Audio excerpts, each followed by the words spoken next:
Where do we start? I don't think there's been many moments to where I've been driven to silence by the performance in which I had watched. Especially when we're talking about on the positive end of things. I've definitely seen some negative, play before to where I didn't have words to describe what we just watched. This is definitely a unique moment to where I watched Jalen, Super Bowl MVP Hurts. Just absolutely shut up the entire narrative around the NFL. Absolutely gave them a huge shut the up. Just no doubt about what he went out there and he did. And I'll be honest, after the game, I was kind of in a state of disbelief to where I didn't really know what to say about what I had just witnessed. Now, one thing I will say is that the performance is absolutely linked to the overall performance of the team as a whole, especially what we saw defensively and what happened to the Kansas City Chiefs. Because it was a really odd thing because it was like they kept compounding errors upon errors and just making things worse for themselves to where they just dug a hole to with Jalen Hurts, who's just, the fact you made him turn the ball over once in this game is a heck of an achievement. But when you dig yourself a hole like that, Jalen's just not going to give you that many of opportunities. Like, you're done. You're absolutely done. That's the effect that this young man has on the game. It's what he can do well. Is if you basically go out there to go beat yourself, he's going to help you right to the exit. He's going to help you gather your coat. He's going to get your cane for you. He'll grab your top hat. You're going to go right to the exit. He's going to kindly escort you right up out the building. And it's really hard to describe it because the Chiefs did something that really only one other team I've really witnessed on the season did well, which was to stop Saquon, which Pittsburgh did it as well. But just like Pittsburgh, once they stopped Saquon and they went with the game plan, Jalen Hurts has to beat us. Well, Jalen Hurts indeed beat them. It was a ridiculous performance, guys. 17 of 22, 77%, 221 yards, 2 touchdowns, the interception, okay, 2 sacks for about 11 yards, 11 carries for 72 yards and a touchdown, and 119.7 passer rating on this game. So much to break down in terms of this performance. To begin with, let's just talk about the Super Bowl. Jalen's been to 2 Super Bowls in his career now, this early stage of his career, right? He's only been a starter since 2021. Came in the league in 2020, but he's only really started since 21. In those 2 Super Bowl performances, just listen to the ridiculousness of these numbers, guys. He's now 44 of 60, a 73.3% completion rate for 525 yards, 3 touchdowns, 1 interception, 4 sacks for 13 yards, 109.4 passer rating. The one thing that cannot be denied about Jalen Hurts is when it comes to big games, when you get down to the big game environment, he can play. He can play. He can hurt you. And it was just so interesting to watch from the very beginning of this game, the way that they were giving Spags some headaches here, right? First drive of the football game, it's a 3rd and 11. And Jalen escapes out to the right-hand side and runs for 9 yards. Okay, puts him in a 4th and 2. And the biggest bullshit call of the game occurs to where A.J. Brown, what a throw from Jalen Hurts. What a play by A.J. Brown.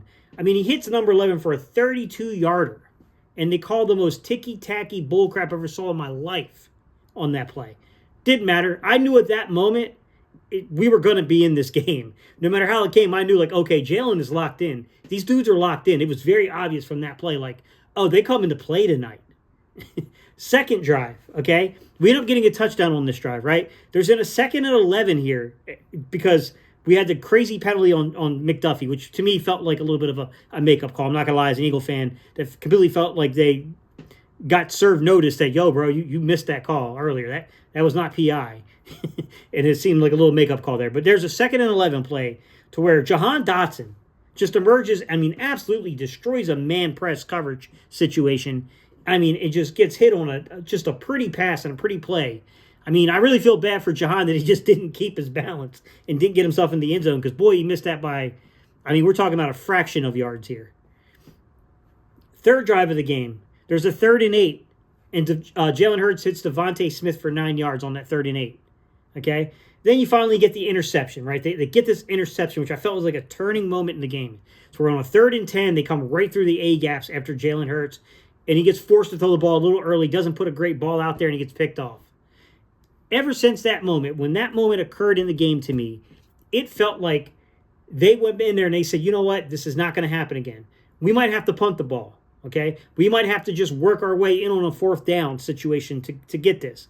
But we won't put the ball in harm's way again. It's not going to happen again. All right. 4th drive, there's a 3rd and 7 right after that play. And he goes right back to A.J. Brown for 22 freaking yards on 3rd and 7. All right. 2nd and 8, Kansas City 12 on the 6th drive of the game. Where does he go with the football? 12 yards. It looks like to me it was like probably, I don't have the 22 yet, guys. I've only really watched the replay of the game so far. But it looked like it was some kind of a crossing route there. It could have been mesh, something like that kind of concept. He hits A.J. Brown into the end zone, 12 yards. Second half continues with this stuff, man. There's a 3rd and 5. We're at our own 25-yard line. They heat him up again and bring pressure, and Jalen Hurts absolutely breaks them down for a 16-yard scramble and breaks them. 10th drive of the game. The game's now 34-0.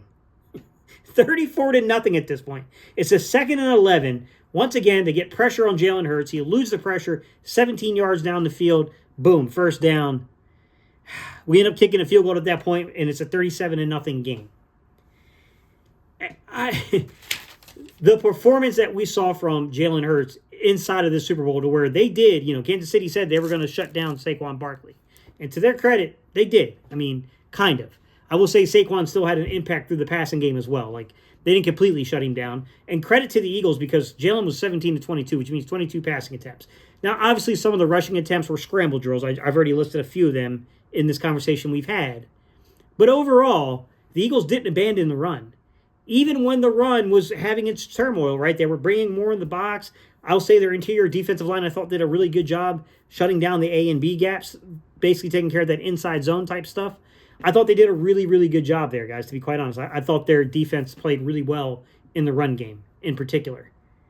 However, we didn't abandon the run. We didn't do what we've done in so many other occasions like this, to where we give up on the run and we get excessive with throwing the football. We stayed true to what we were. We believed that this defense would turn and shift the game, and oh boy, it did. That's a whole separate conversation we're going to have this offseason. And then Jalen Hurts he just took it from him, man. I mean, every time they kept giving this young man short fields, he was just making them pay for it. He made them pay for it every time they handed him a short field. He's a winner. I don't really know what to say, man. Like, this young man is he's a winner. He knows how to win football games.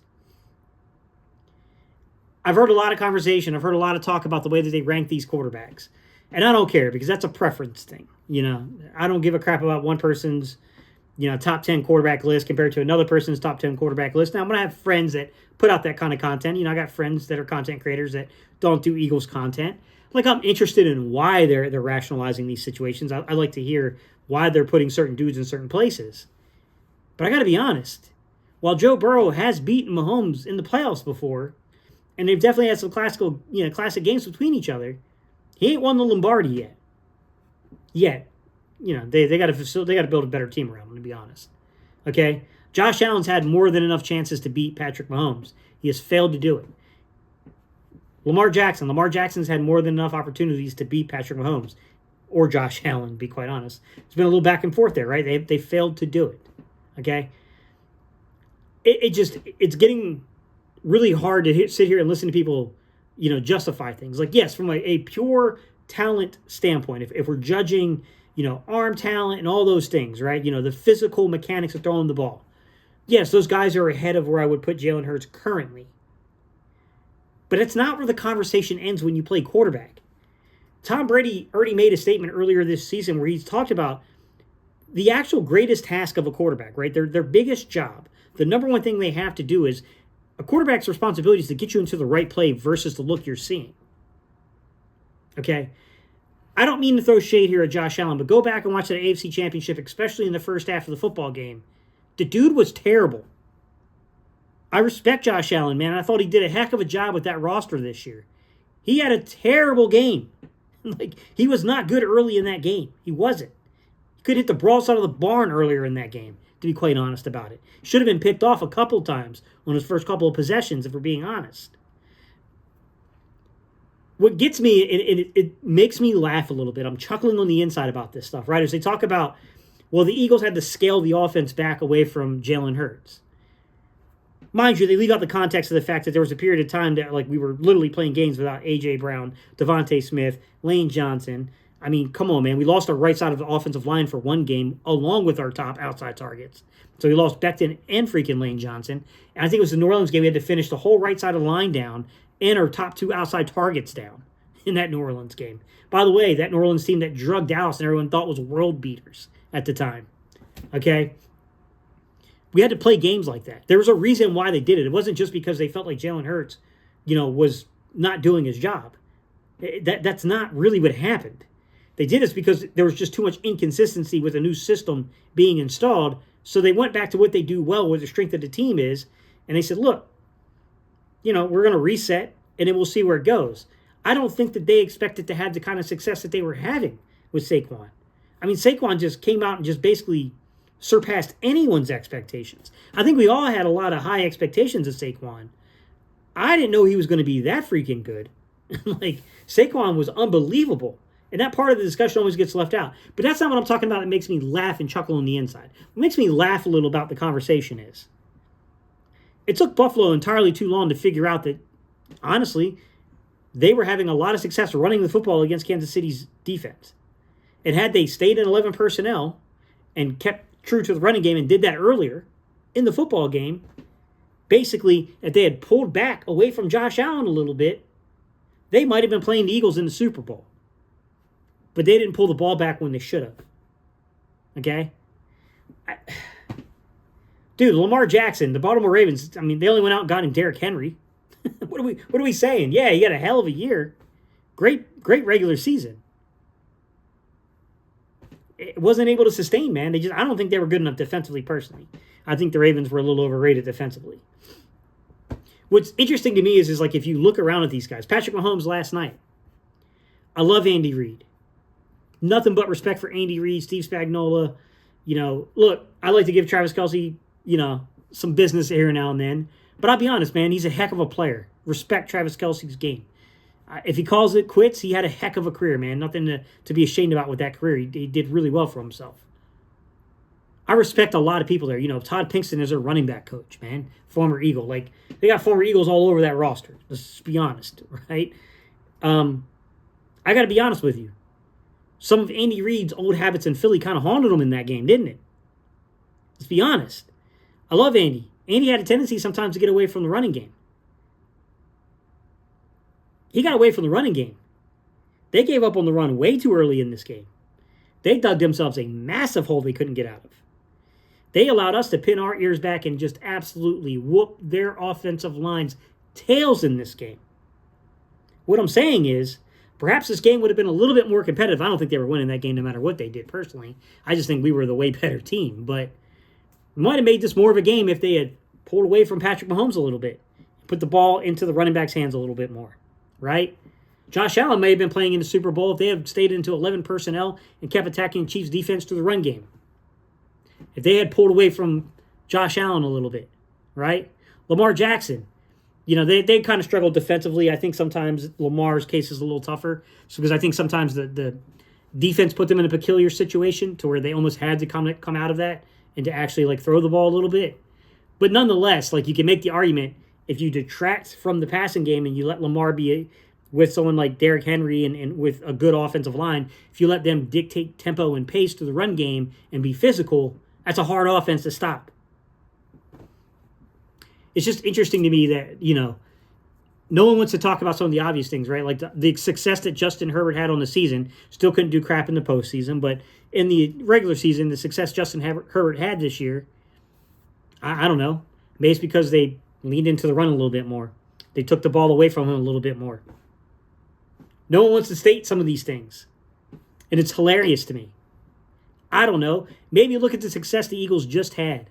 And maybe try to figure out your own balance. I'm not saying you got to be the Eagles. Find your own balance here because some of these guys, you're putting the ball in their hands a little too much and they're failing you. Hard to make that case with Pat Mahomes because he's won so much. But it's ironic, guys, as we hoist our second Lombardi trophy, our fourth, Super Bowl appearance in this, century, our second this decade alone, our third, this is our third appearance in the last 10 years.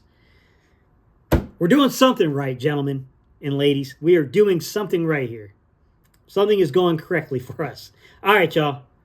We got a lot to talk about now. We got to get into free agency and the salary cap stuff. I'm going to break all that stuff down for you guys. Then we'll start shifting our gear and focus towards, hitting the draft and targets and who fits from a scheme perspective. We got to see how some things, kind of carry out with free agency and who we bring back. And we got to talk about, our repeat, man. We got to talk about, can we get number 2? Can we get 2 in a row? All right, y'all. Peace. I'm out of here.